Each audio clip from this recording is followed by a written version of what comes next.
മധ്യകേരളത്തിലെ ATM കവർച്ചയ്ക്ക് പിന്നിൽ ഇതര സംസ്ഥാനക്കാരെന്ന് ഉറപ്പിച്ച് പോലീസ്. 3 അംഗ സംഘത്തിനായി അന്വേഷണം ഊർജിതമാക്കി. ഇവരുടെ കൂടുതൽ CCTV ദൃശ്യങ്ങൾ പോലീസിന് ലഭ്യമായി. സുരക്ഷാ ജീവനക്കാരില്ലാത്ത സംസ്ഥാനത്തെ ATMകളിൽ പോലീസ് നിരീക്ഷണം ശക്തമാക്കി.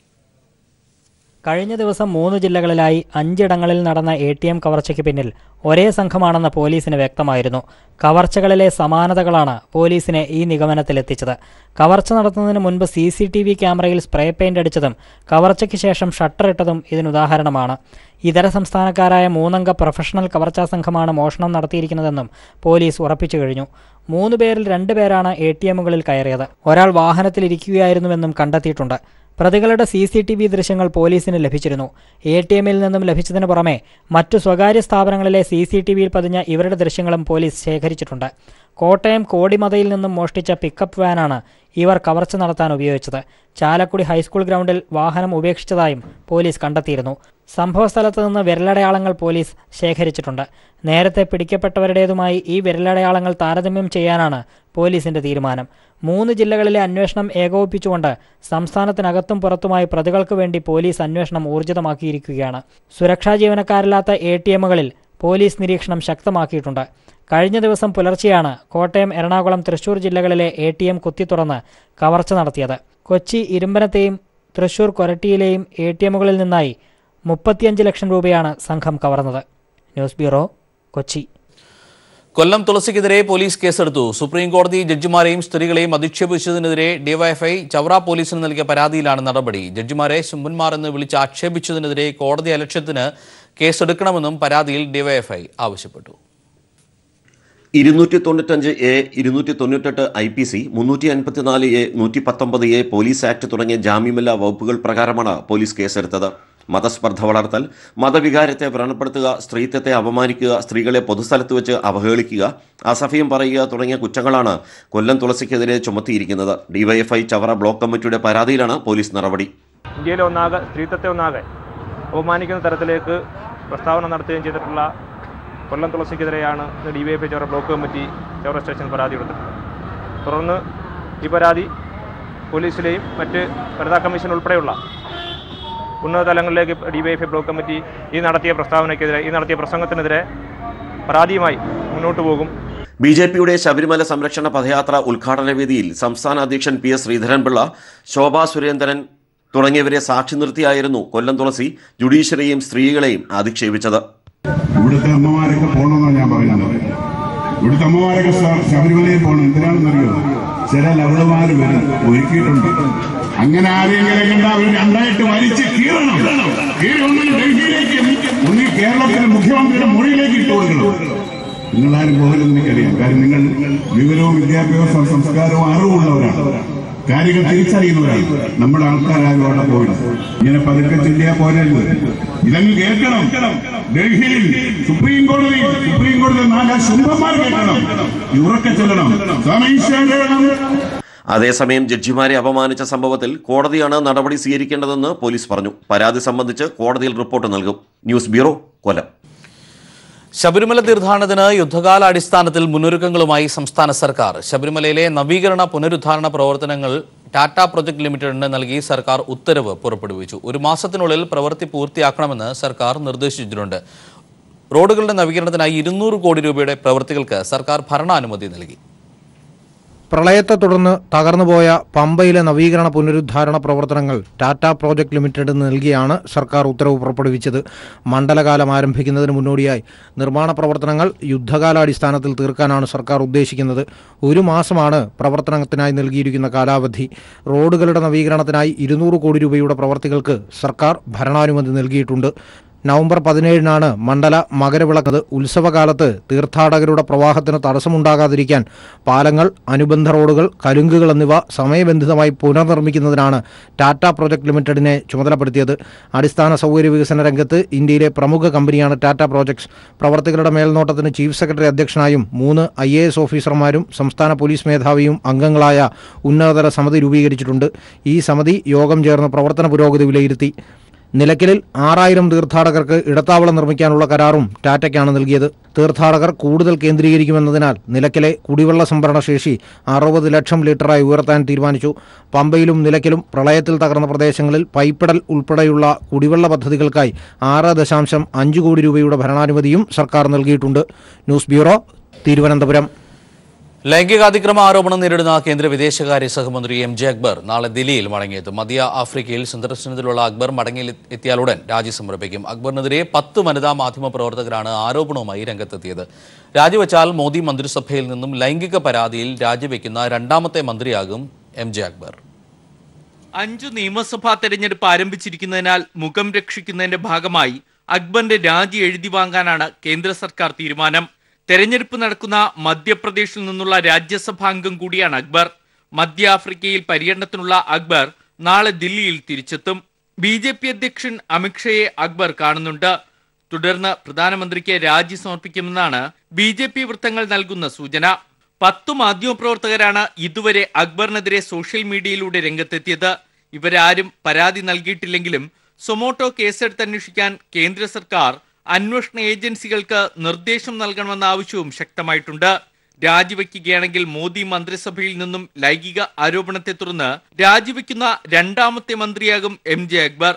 രാജസ്ഥാനിൽ നിന്നുള്ള BJP MPയും പഞ്ചായത്ത് രാജ് വകുപ്പ് സഹമന്ത്രിയുമായിരുന്ന നിഹാൽ ചന്ദ് മേഘ്വാളാണ് ഇതിനു മുമ്പ് ബലാത്സംഗ പരാതിയെ തുടർന്ന് രാജിവെച്ചത്. News bureau, Delhi. മധ്യകേരളത്തിലെ ATM കവർച്ചയ്ക്ക് പിന്നിൽ ഇതര സംസ്ഥാനക്കാരെന്ന് ഉറപ്പിച്ചു പോലീസ്. 3 അംഗ സംഘത്തിനായി അന്വേഷണം ഊർജിതമാക്കി. ഇവരുടെ കൂടുതൽ CCTV ദൃശ്യങ്ങൾ പോലീസിന് ലഭ്യമായി. സുരക്ഷാ ജീവനക്കാരില്ലാത്ത സംസ്ഥാനത്തെ ATMകളിൽ പോലീസ് നിരീക്ഷണം ശക്തമാക്കി. കൂടുതൽ വിവരങ്ങളുമായി ഇപ്പോൾ ഉമേഷ് കൊച്ചിയിൽ നിന്ന് ചേരുകയാണ്. ഉമേഷ്, കഴിഞ്ഞ ദിവസം മോഷണ സംഘം സഞ്ചരിച്ചിരുന്ന വാഹനം ഉൾപ്പെടെ പോലീസിന് ലഭ്യമായിരുന്നു. അന്വേഷണം ഏത് നിലയിലാണ് പുരോഗമിക്കുന്നത്? എന്തെങ്കിലും മോഷ്ടാക്കളെ പറ്റിയുള്ള കൂടുതൽ പ്രയോജനകരമായ വിവരങ്ങൾ പോലീസിന് ലഭ്യമായിട്ടുണ്ടോ?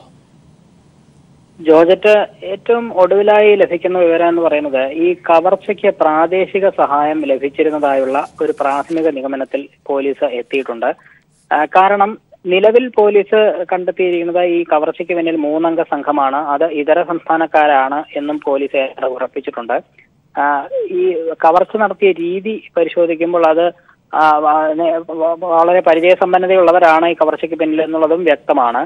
മറ്റൊരു പ്രധാനപ്പെട്ട കാര്യം, ഈ കോട്ടയം മുതൽ കൊരട്ടി വരെയുള്ള ATMകളിലാണ് ഇവർ കവർച്ച നടത്തിയത്. 5 ATMകളിൽ കയറി മോഷണ ശ്രമം നടത്തിയിട്ടുണ്ട്. 2 നിന്ന് പണവും പോയിട്ടുണ്ട്. അത് ഏകദേശം ഒരു 4 മണിക്കൂറിൽ താഴെയുള്ള സമയം കൊണ്ടാണ് ഇത്രയും വേഗതയിൽ ഈ കവർച്ച നടന്നിട്ടുള്ളത്. ഇവർ ഒരു മോഷ്ടിച്ച വാഹനത്തിലാണ്, പിക്കപ്പ് വാനിലാണ് ഈ 3 പേരും സഞ്ചരിച്ച് കവർച്ച നടത്തിയത് എന്ന് പറയുന്നുണ്ടെങ്കിൽ തന്നെയും ഇവർക്ക് പ്രാദേശിക സഹായം ലഭിച്ചിട്ടുണ്ട് എന്നത് തന്നെയാണ് പോലീസ് കരുതുന്നത്. കാരണം ഇത്രയും വേഗത്തിൽ വഴി തെറ്റാതെ കൃത്യമായ ആസൂത്രണത്തോടു കൂടി സഞ്ചരിക്കാൻ ഈ സ്ഥലം പരിചയമുള്ള ആരെങ്കിലും ഒപ്പം ഉണ്ടായിരുന്നിരിക്കണം എന്ന പോലീസിനുണ്ട്. അതുകൊണ്ട് തന്നെ ഇവർ സഞ്ചരിച്ചിരുന്ന പിക്കപ്പ് വാനിന് മുൻപിലായി മറ്റൊരു വാഹനത്തിൽ കൂടുതൽ പേരുണ്ടായിരുന്നോ എന്ന് പോലീസ് സംശയിക്കുന്നുണ്ട്. അതുമായി ബന്ധപ്പെട്ട അന്വേഷണമാണ് ഇപ്പോൾ പുരോഗമിക്കുന്നത്. ഈ തൃക്കാക്കര അസിസ്റ്റന്റ് കമ്മീഷണറാണ് എറണാകുളത്തെ കേസുകൾക്ക് മേൽനോട്ടം വഹിക്കുന്നത്. ഒപ്പം ചാലക്കുടി DYSPയുമായി സഹകരിക്കുന്നുണ്ട്. ഇവരുടെ നേതൃത്വത്തിലുള്ള പ്രത്യേക സംഘമാണ് കേസ് അന്വേഷിച്ചു വരുന്നത്. കൂടാതെ കോട്ടയത്തെ 2ഇടങ്ങളിലും ATMൽ കവർച്ച നടന്നുകൊണ്ട് അവിടെയുള്ള പോലീസ് സംഘവും ഇവരോടൊപ്പം ചേരുന്നുണ്ട്. ഇത്തരത്തിൽ 3 ജില്ലകളിലെ പോലീസ് ഏകോപനത്തോടുകൂടി കേരളത്തിനകത്തും പുറത്തുമായി പ്രതികൾക്ക് വേണ്ടി തിരച്ചിൽ തുടരുകയാണ്. അന്വേഷണം ഊർജിതമാക്കിയിട്ടുണ്ട്. ഇവർ മോഷ്ടിച്ചു എന്ന് പറയുന്ന വാഹനം അവിടെയുള്ള ആ സ്ഥാപനത്തിന്റെ ഉടമകളിൽ നിന്ന് മൊഴിയെടുക്കാൻ പോലീസ് തീരുമാനിച്ചിട്ടുണ്ട്. ഇതുകൂടാതെ നേരത്തെ ഇത്തരത്തിൽ കവർച്ചാ കേസുമായി ബന്ധപ്പെട്ട് പിടിയിലായവരുമായി ഇവർക്ക് ബന്ധമുണ്ടോ എന്നും പോലീസ് പരിശോധിക്കുന്നുണ്ട്. കാരണം ഈ നിലവിൽ കവർച്ച നടത്തിയ സ്ഥലങ്ങളിൽ നിന്നുള്ള വിരലടയാളം ഉൾപ്പെടെ പോലീസ് ശേഖരിച്ചിട്ടുണ്ട്. ആ വിരലടയാളവും നിലവിൽ പിടിക്കപ്പെട്ടവരുടേതുമായി സാമ്യമുണ്ടോ തുടങ്ങിയ കാര്യങ്ങളെല്ലാം തന്നെ പോലീസ് അന്വേഷിച്ചു വരികയാണ്. അത്തരത്തിൽ സമഗ്രമായ അന്വേഷണം പുരോഗമിക്കുന്നു. 3 പേരാണ് ഈ സംഘത്തിലുള്ളത് എന്ന് നേരത്തെ പോലീസ് കണ്ടെത്തിയിരുന്നെങ്കിലും ഇവർക്ക് വഴികാട്ടിയായി കൂടുതൽ പേരുണ്ടായിരുന്നു എന്നുള്ളതാണ് ഇപ്പോൾ പോലീസ് പരിശോധിക്കുന്നത്. ഇതര സംസ്ഥാനക്കാരായിരുന്നത് കൊണ്ട് തന്നെ ഇവർ ആ സമയം കവർച്ച നടന്ന ഉടൻ തന്നെ നടത്തിയ ശേഷം തന്നെ ഇവർ വാഹനം ഉപേക്ഷിച്ച് ട്രെയിനിൽ കയറി പോയിട്ടുണ്ടോ എന്നും പോലീസ് അന്വേഷിക്കുന്നുണ്ട്. ഏതായാലും വളരെ ശ്രമകരമായ ജോലിയാണ് ഇപ്പോൾ പോലീസ് നടത്തിക്കൊണ്ടിരിക്കുന്നത്. കാരണം ഇതര സംസ്ഥാനക്കാരായിരുന്നത് കൊണ്ട് തന്നെ ഇവർക്ക് മറ്റ് ജില്ലകളിൽ മറ്റ് സംസ്ഥാനങ്ങളിലെല്ലാം തന്നെ ബന്ധമുള്ളവരാണ്. ബന്ധമുള്ള മോഷണ സംഘമാണ് എന്നാണ് പോലീസ് സംശയിക്കുന്നത്. അതുകൊണ്ട് തന്നെ തീവ്രമായ അന്വേഷണത്തിലാണ് പോലീസ് ഇപ്പോൾ ഉള്ളത്. അതായത് ഉമേഷ്, ഇവർ സംസ്ഥാനം വിട്ടു എന്ന നിഗമനത്തിൽ തന്നെയാണ് പോലീസ്. ട്രെയിൻ ഉൾപ്പെടെയുള്ള യാത്രാമാർഗങ്ങളിലൂടെ സംസ്ഥാനത്ത് നിന്ന് രക്ഷപ്പെട്ടിട്ടുണ്ടാകാം എന്ന നിഗമനത്തിൽ തന്നെയാണോ പോലീസ്? സ്വാഭാവികമായും അത്തരത്തിലാണ് സംശയിക്കേണ്ടത്. കാരണം ഈ 3-4 മണിക്കൂറിനുള്ളിൽ ഇത്രയും വേഗത്തിൽ, പ്രത്യേകിച്ച് ഓരോ ATM-ലും അരമണിക്കൂറിൽ താഴെ സമയം മാത്രം എടുത്താണ് ഈ കവർച്ച നടത്തിയത്.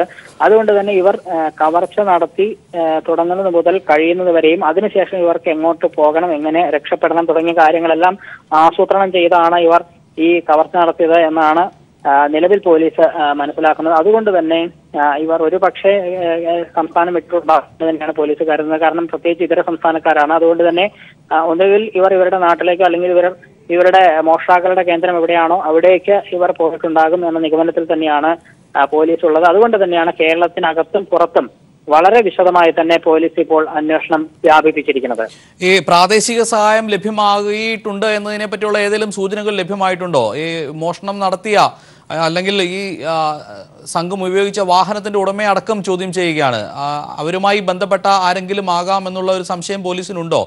എന്താണ് ഇക്കാര്യത്തിൽ പോലീസ് പറയുന്ന കൂടുതൽ കാര്യങ്ങൾ? ഈ വാഹനം മോഷ്ടിക്കപ്പെട്ട സ്ഥലത്തുള്ളവർക്ക് ഇതുമായി ബന്ധമുണ്ടാകാൻ സാധ്യത കാണുന്നില്ല. കാരണം അവരാണ് ഇത്തരത്തിൽ തങ്ങളുടെ വാഹനം മോഷണം പോയിട്ടുണ്ട് എന്ന് പോലീസിൽ പരാതി നൽകിയവരാണ് അവർ. പക്ഷേ ഇവർ മറ്റ് എവിടെന്നെങ്കിലും വാഹനം മോഷ്ടിക്കുക അല്ലെങ്കിൽ വേറെ ഒരു സംഘം ഇവർക്ക് മുന്നിൽ സഞ്ചരിച്ചിരുന്നു എന്നുള്ളതാണ് പോലീസ് അന്വേഷിക്കുന്നത്. അത്തരത്തിലാണ് അവർക്ക് പ്രാദേശിക സഹായം ലഭിച്ചിരുന്നതായി പോലീസ് കരുതുന്നത്. കാരണം ഈ കൃത്യമായി ഇവരുടെ സഞ്ചാരപാത അറിയുന്നവർ ഉണ്ടാകണം, അല്ലെങ്കിൽ ഇവർക്ക് വഴികാട്ടിയായി എവിടെയൊക്കെയാണ് ATM ഉള്ളത്, ഏതൊക്കെ സ്ഥലത്ത് ഒറ്റപ്പെട്ട സ്ഥലങ്ങളിൽ ATM ഉണ്ട്, ഗ്രാമപ്രദേശങ്ങളിൽ എവിടെയാണ് തുടങ്ങി പെട്ടെന്ന് നിരീക്ഷണം എത്താത്ത സ്ഥലങ്ങളിലുള്ള ATMകൾ എവിടെയാണ് തുടങ്ങിയവയെല്ലാം അറിയുന്നവർ ഇവർക്ക് മുന്നിൽ സഞ്ചരിച്ചിരുന്നതായാണ് പോലീസ് കരുതുന്നത്. അതുകൊണ്ട് തന്നെയാണ് അതല്ലെങ്കിൽ ഈ 3 പേർ ഇത്രയും വേഗത്തിൽ ഈ കവർച്ച നടത്താനുള്ള സാധ്യത കുറവായി തന്നെയാണ് പോലീസ് കാണുന്നത്. അതുകൊണ്ട് തന്നെ ഇവരെ കൂടാതെ മറ്റൊരു പ്രാദേശിക സംഘം ഇവർക്ക് മുൻപിൽ സഞ്ചരിച്ചു എന്ന് തന്നെയാണ് പോലീസ് കരുതുന്നത്. അവരെക്കുറിച്ച് കൂടുതൽ വിവരങ്ങളൊന്നും തന്നെ പോലീസ് ഇപ്പോൾ പുറത്തുവിട്ടിട്ടില്ല, അല്ലെങ്കിൽ പ്രധാനപ്പെട്ട വിവരങ്ങൾ പോലീസ് ഇപ്പോൾ പുറത്തു പറയാൻ സാധ്യതയില്ല. എങ്കിലും ആ വഴിക്കാണ് അന്വേഷണം നീങ്ങുന്നത് എന്ന് തന്നെയാണ് നമ്മൾ മനസ്സിലാക്കുന്നത്.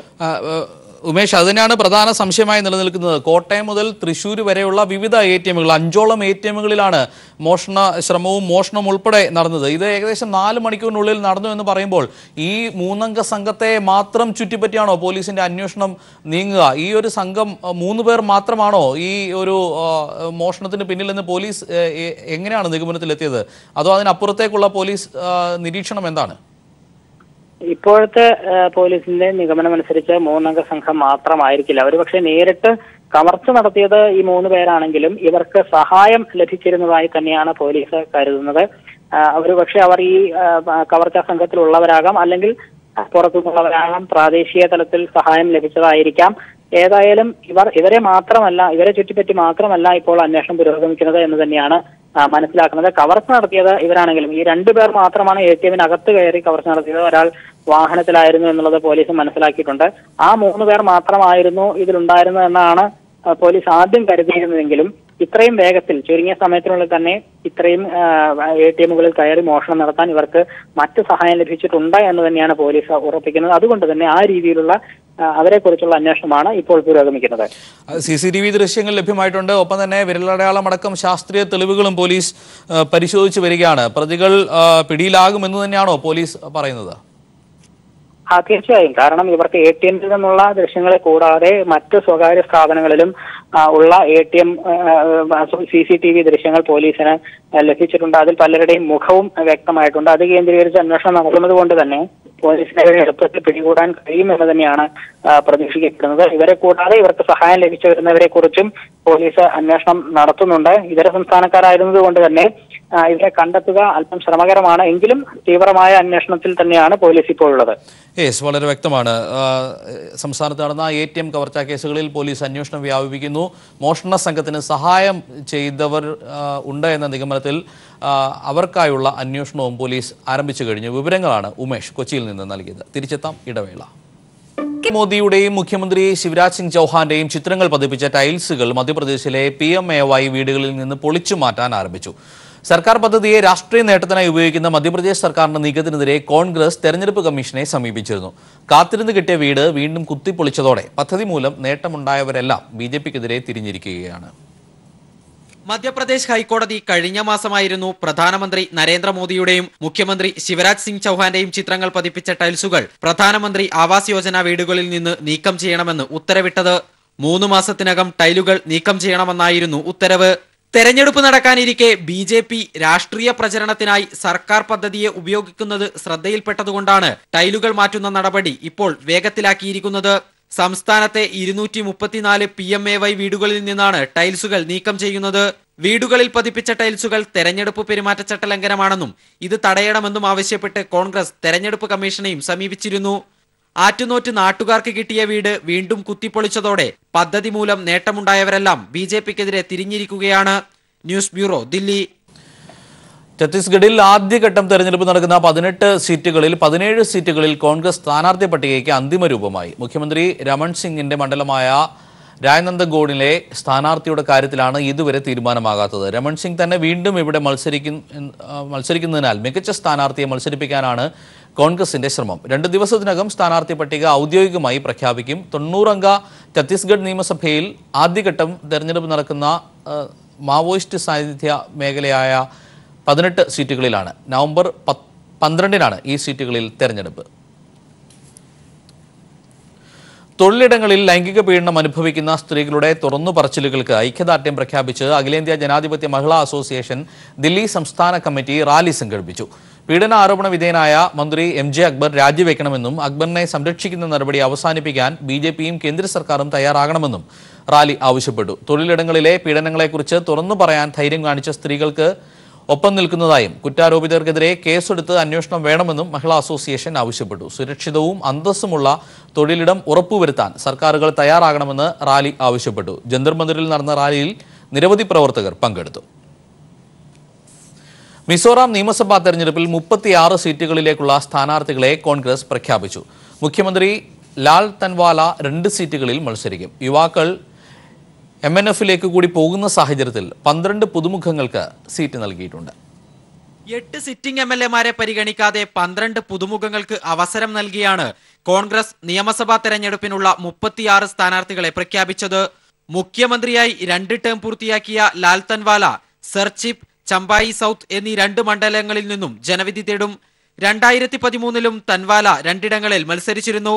ലാൽ തൻവാല തന്നെയായിരിക്കും പാർട്ടിയുടെ മുഖ്യമന്ത്രി സ്ഥാനാർത്ഥി. പാർട്ടി പ്രവർത്തകർ കൂട്ടത്തോടെ മിസോ നാഷണൽ ഫ്രണ്ടിലേക്ക് പോകുന്ന സാഹചര്യത്തിലാണ് യുവാക്കൾക്ക് കൂടുതൽ പരിഗണന നൽകിക്കൊണ്ടുള്ള പട്ടിക തയ്യാറാക്കിയത്. ബഹുഭൂരിഭാഗം സ്ഥാനാർത്ഥികളും 50 വയസ്സിൽ താഴെയുള്ളവരാണ്. എന്നാൽ ഒരു വനിതാ സ്ഥാനാർത്ഥിയെ മാത്രമാണ് കോൺഗ്രസ് സ്ഥാനാർത്ഥിയാക്കിയത്. സ്ഥാനാർത്ഥികളെ പ്രഖ്യാപിക്കാത്ത 4 ഇടങ്ങളിൽ ജില്ലാ കമ്മിറ്റികളുടെ അഭിപ്രായം കാത്തിരിക്കുകയാണെന്ന് സംസ്ഥാന കോൺഗ്രസ് ഭാരവാഹികൾ പറഞ്ഞു. നവംബർ 28-നാണ് 40 അംഗ മിസോറാം നിയമസഭയിൽ തെരഞ്ഞെടുപ്പ്. News bureau, Delhi. കണ്ണൂർ മട്ടന്നൂരിൽ സാമൂഹ്യ വിരുദ്ധർ മാലിന്യ കൂമ്പാരത്തിൽ വിഷപ്പാമ്പിനെ ചാക്കിൽ കെട്ടി തള്ളി. തലനാരിഴയ്ക്കാണ് ശുചീകരണ തൊഴിലാളികൾ കടിയേൽക്കാതെ രക്ഷപ്പെട്ടത്. മട്ടന്നൂർ മരുതായി റോഡിലായിരുന്നു സംഭവം. വഴിയരികിൽ നിക്ഷേപിച്ച മാലിന്യത്തിനൊപ്പം പ്ലാസ്റ്റിക് ചാക്കിനകത്താക്കിയ നിലയിലായിരുന്നു പാമ്പ്. മാലിന്യം നീക്കാനെത്തിയ ശുചീകരണ തൊഴിലാളികൾ ചാക്കിന്റെ കെട്ടഴിച്ചതോടെ വിഷപ്പാമ്പ് പുറത്തേക്ക് ചാടി. കെട്ടടിച്ച ശുചീകരണ തൊഴിലാളികൾ പാമ്പിന്റെ കടിയേൽക്കാതെ തലനാരിഴയ്ക്കാണ് രക്ഷപ്പെട്ടത്. സംഭവം കണ്ട് നാട്ടുകാർ ചേർന്ന് പാമ്പിനെ വീണ്ടും ചാക്കിലാക്കി നഗരസഭാ ഓഫീസ് പരിസരത്തേക്ക് മാറ്റി. നഗരസഭാ അധികൃതർ വിവരമറിയിച്ചതിനെ തുടർന്ന് വനം വകുപ്പിലെ റാപ്പിഡ് റെസ്പോൺസ് റെസ്ക്യൂ വിംഗ് സ്ഥലത്തെത്തി പാമ്പിനെ വനത്തിലേക്ക് മാറ്റി. സംഭവത്തിൽ കുറ്റക്കാരെ കണ്ടെത്തണമെന്നാവശ്യപ്പെട്ട് നഗരസഭാ അധികൃതർ പോലീസിൽ പരാതി നൽകി. ഇതിനിടെ സംഭവത്തിന് പിന്നിൽ പ്രവർത്തിച്ചവരെ കുറിച്ച് വ്യക്തമായ സൂചന ലഭിച്ചതായി പോലീസ് പറഞ്ഞു. ഇവരെ വൈകാതെ തന്നെ പിടികൂടുമെന്നും പോലീസ് അറിയിച്ചു. News bureau, Kannur. വിലയിടിവും കീടബാധയും കാരണം ഹൈറേഞ്ചിലെ കുരുമുളക് കർഷകർ പ്രതിസന്ധിയിൽ. പ്രളയത്തിലുണ്ടായ നഷ്ടത്തിൽ നിന്ന് കരകയറുന്നതിനിടെ അജ്ഞാത രോഗത്തെ തുടർന്ന് ചെടികൾ നശിക്കുന്നതാണ് കർഷകർക്ക് തിരിച്ചടിയാകുന്നത്. മഹാപ്രളയത്താലുണ്ടായ ഭീമൻ നഷ്ടത്തിൽ നിന്നുമുള്ള അതിജീവനത്തിനിടെയാണ് കുരുമുളക് കർഷകർക്ക് ആശങ്കയുമായി ചെടികളിൽ കീടബാധ വ്യാപകമാകുന്നത്. പ്രകൃതിക്ഷോഭം ബാക്കിവെച്ച ചെടികൾ അജ്ഞാത രോഗം ബാധിച്ച് നശിച്ചു തുടങ്ങി. ദിവസങ്ങൾ നീണ്ടുനിന്ന മഴയെ തുടർന്ന് വെള്ളം കെട്ടിനിന്ന് വേര് അഴുകിപ്പോയതാകാം ചെടികൾ നശിക്കുന്നതിന് കാരണം എന്നാണ് ആദ്യം കരുതിയിരുന്നത്. എന്നാൽ പ്രളയം കഴിഞ്ഞ് 1.5 മാസം പിന്നിട്ടിട്ടും രോഗം തോട്ടങ്ങളിൽ നിന്ന് തോട്ടങ്ങളിലേക്ക് വ്യാപിക്കുകയാണ്. ഇതോടെ കർഷകരുടെ സ്വപ്നങ്ങളും കരിഞ്ഞു തുടങ്ങി. കുരുമുളക് ചെടിക്ക് മുൻ വർഷങ്ങളിൽ കാണാത്ത ഒരു അപൂർവ രോഗം ബാധിച്ചിരിക്കുകയാണ്. ഇതിന്റെ ഇലയിൽ ഒരു പുള്ളിക്കുത്ത് രോഗം വന്നിട്ട് കൊടി പാടെ നശിക്കുന്ന അവസ്ഥ. പിന്നെ ഈ കുരുമുളക് ചെടിയുടെ ചുവടും നശിച്ച് തോട്ടം സർവത്ര ഇല്ലാതാകുന്ന ഒരു രീതിയിലേക്ക് കുരുമുളക് കൃഷി പാടെ തകർന്നിരിക്കുന്ന ഒരു അവസ്ഥയിലേക്ക് വന്നിരിക്കുകയാണ്. കൃഷിവകുപ്പിനെ സമീപിച്ചെങ്കിലും രോഗത്തെ സംബന്ധിച്ച് വ്യക്തമായ ധാരണയോ രോഗം തടയുന്നതിനുള്ള മാർഗനിർദ്ദേശമോ നൽകാൻ ഉദ്യോഗസ്ഥർക്ക് കഴിഞ്ഞിട്ടില്ല. ഏഷ്യൻ രാജ്യങ്ങളിൽ നിന്നുള്ള ഇറക്കുമതി വർദ്ധിച്ചതോടെ കർഷകർ വിലത്തകർച്ചയും നേരിടുന്നുണ്ട്. കിലോയ്ക്ക് 750 രൂപ വരെ ഉണ്ടായിരുന്ന കുരുമുളകിനിപ്പോൾ 325 രൂപ വരെ മാത്രമേ ലഭിക്കുന്നുള്ളൂ. News bureau, Idukki. സ്ത്രീകൾക്ക് മാത്രമായുള്ള സംസ്ഥാനത്തെ പ്രഥമ ലോഡ്ജ് കാസർഗോഡ് ജില്ലയിലെ കാഞ്ഞങ്ങാട് നഗരത്തിൽ പ്രവർത്തനം തുടങ്ങുന്നു. സംസ്ഥാന സർക്കാരിന്റെ കഴിഞ്ഞ ബഡ്ജറ്റിലെ ഈ നൂതന പദ്ധതി ആദ്യം നടപ്പാക്കുന്നത് LDF നേതൃത്വത്തിലുള്ള കാഞ്ഞങ്ങാട് നഗരസഭയാണ്. കാഞ്ഞങ്ങാട് പുതിയ ബസ് സ്റ്റാൻഡിൽ 45 ലക്ഷം രൂപ ചെലവിൽ നിർമ്മിച്ച ഷീ ലോഡ്ജിന്റെ നടത്തിപ്പ് ചുമതല കുടുംബശ്രീക്കാണ്. സംസ്ഥാന സർക്കാരിന്റെ കഴിഞ്ഞ ബഡ്ജറ്റിലെ ശ്രദ്ധേയമായ പദ്ധതികളിലൊന്നായിരുന്നു സ്ത്രീകൾക്കായുള്ള ഷീ ലോഡ്ജുകൾ. 7 മാസത്തിനുള്ളിൽ ഈ പദ്ധതി ഏറ്റെടുത്ത് നടപ്പാക്കിയിരിക്കുകയാണ് കാഞ്ഞങ്ങാട് നഗരസഭ. നൂതന പദ്ധതികൾ ഏറ്റെടുത്ത് വിജയകരമായി നടപ്പാക്കുന്ന മുനിസിപ്പാലിറ്റിയാണ് LDF നേതൃത്വം നൽകുന്ന ഈ നഗരസഭ. നഗരസഭ പുതുതായി നിർമ്മിച്ച ബസ് സ്റ്റാൻഡിനോട് ചേർന്നാണ് 45 ലക്ഷം രൂപ ചെലവിൽ ഇരുനില മന്ദിരമായി ഷീ ലോഡ്ജ് നിർമ്മിച്ചിട്ടുള്ളത്. ലോഡ്ജിന്റെ നടത്തിപ്പ് സ്ത്രീകളുടെ തന്നെ കൂട്ടായ്മയായ കുടുംബശ്രീയെ ഏൽപ്പിക്കുമെന്ന് നഗരസഭാ ചെയർമാൻ VV രമേശൻ പറഞ്ഞു. കാഞ്ഞങ്ങാട് നഗരസഭ കഴിഞ്ഞ പദ്ധതിയിൽ തന്നെ ഷീ ലോഡ്ജ് വയ്ക്കുകയും 7 മാസം കൊണ്ട് ഇതിന്റെ പണി പൂർത്തിയാക്കി കാസർഗോഡ് ജില്ലയിലെത്തുന്ന സ്ത്രീകൾക്ക് സുരക്ഷിതമായി താമസിച്ച് അവിടെ ഭക്ഷണം ഉൾപ്പെടെ എല്ലാ സംവിധാനങ്ങളും കുടുംബശ്രീയെ ഏൽപ്പിക്കാനാണ് പോകുന്നത്. പി കരുണാകരൻ MPയുടെ വികസന ഫണ്ട് ഉപയോഗിച്ച് 2ാം നില നിർമ്മിക്കുവാനുള്ള ശ്രമം ആരംഭിച്ചിട്ടുണ്ട്. ഇപ്പോൾ 10 പേർക്ക് താമസിക്കാനുള്ള സൗകര്യമുണ്ട്. 2ാം നില കൂടി പൂർത്തിയായാൽ 15 പേർക്ക് സൗകര്യം ലഭ്യമാകും. നഗരത്തിൽ തനിച്ച് താമസിക്കേണ്ടി വരുന്ന സ്ത്രീകൾക്കുള്ള അഭയകേന്ദ്രമാണ് she lodge. News bureau, Kasaragod. Thiruvananthapuram press ക്ലബിന് മുന്നിൽ കാറിൽ എത്തിയ സംഘം കത്തിയെറിഞ്ഞു. സംഭവം നടന്ന ഉടൻ പോലീസ് വാഹനത്തെ പിന്തുടർന്ന് പിടികൂടിയെങ്കിലും കാറിലുണ്ടായിരുന്നവരെ കണ്ടെത്താനായില്ല. പോലീസ് അന്വേഷണം തുടരുകയാണ്. കഴിഞ്ഞ ദിവസം 4 മണിയോടെയായിരുന്നു പ്രസ് ക്ലബിന് മുന്നിൽ കാറിലെത്തിയവർ പുറത്തേക്ക് S ആകൃതിയിലുള്ള കത്തി വലിച്ചെറിഞ്ഞത്. നിരവധി പേരുണ്ടായിരുന്ന സ്ഥലത്ത് കത്തി ഒരു ഓട്ടോയിൽ തട്ടി താഴെ വീണതിനാൽ വലിയ അപകടം ഒഴിവായി. സംഭവം നടന്നയുടൻ സ്ഥലത്തുണ്ടായിരുന്ന പോലീസ് വാഹനത്തെ പിന്തുടർന്നെങ്കിലും കണ്ടെത്താനായില്ല. തുടർന്ന് അന്വേഷണം ആരംഭിച്ച പോലീസ് നിമിഷങ്ങൾക്കകം തൊട്ടടുത്ത് സാഫല്യം കോംപ്ലക്സിലെ പാർക്കിംഗ് ഗ്രൌണ്ടിൽ നിന്ന് വാഹനം കണ്ടെടുത്തു. എന്നാൽ വാഹനത്തിലുണ്ടായിരുന്നവരെക്കുറിച്ച് വിവരമൊന്നും ലഭിച്ചില്ല. തുടർന്ന് കാർ സ്റ്റേഷനിലേക്ക് മാറ്റി. എന്തിനാണ് പ്രസ് ക്ലബിന് മുന്നിൽ കത്തി വലിച്ചെറിഞ്ഞതെന്ന് പോലീസിന് വിവരം ലഭ്യമായിട്ടില്ല. കൃത്യമായി വാഹനത്തിന്റെ രേഖകൾ പരിശോധിച്ച് അന്വേഷണം തുടർന്നു. അന്വേഷണത്തിന്റെ ഭാഗമായി പ്രതികളെത്തിയ വാഹനം വിഴിഞ്ഞം സ്വദേശി ഷിയാസിന്റേതാണെന്ന് തിരിച്ചറിഞ്ഞു. എന്നാൽ കൃത്യം നടത്തിയവർ വാഹനം ഇയാളിൽ നിന്ന് റെന്റിനെടുത്തതാണെന്ന വിവരം പോലീസിന് ലഭിച്ചു. മറ്റ് അന്വേഷണങ്ങൾ പോലീസ് തുടരുകയാണ്. News bureau, Thiruvananthapuram. നന്ദിലത്ത് ജിമാർട്ടിന്റെ ഹൈടെക് ഷോറൂം പാലക്കാട് പട്ടാമ്പിയിൽ പ്രവർത്തനം ആരംഭിച്ചു. ഷോറൂമിന്റെ ഉദ്ഘാടനം Pattambi municipal chairman KSBA Thangal, baby Dakshagauri Sujith, master Dhruvadev Sujith തുടങ്ങിയവർ ചേർന്ന് നിർവഹിച്ചു. ലോകോത്തര ബ്രാൻഡുകളുടെ ഗൃഹോപകരണങ്ങൾ ഹൈടെക് ഷോറൂമിൽ ലഭ്യമാണ്. കുറഞ്ഞ തവണ വ്യവസ്ഥയിൽ ഇഷ്ടപ്പെട്ട ഗൃഹോപകരണങ്ങൾക്കുള്ള സൗകര്യം നന്ദിലത്ത് ജിമാർട്ടിൽ ഒരുക്കിയിട്ടുണ്ട്.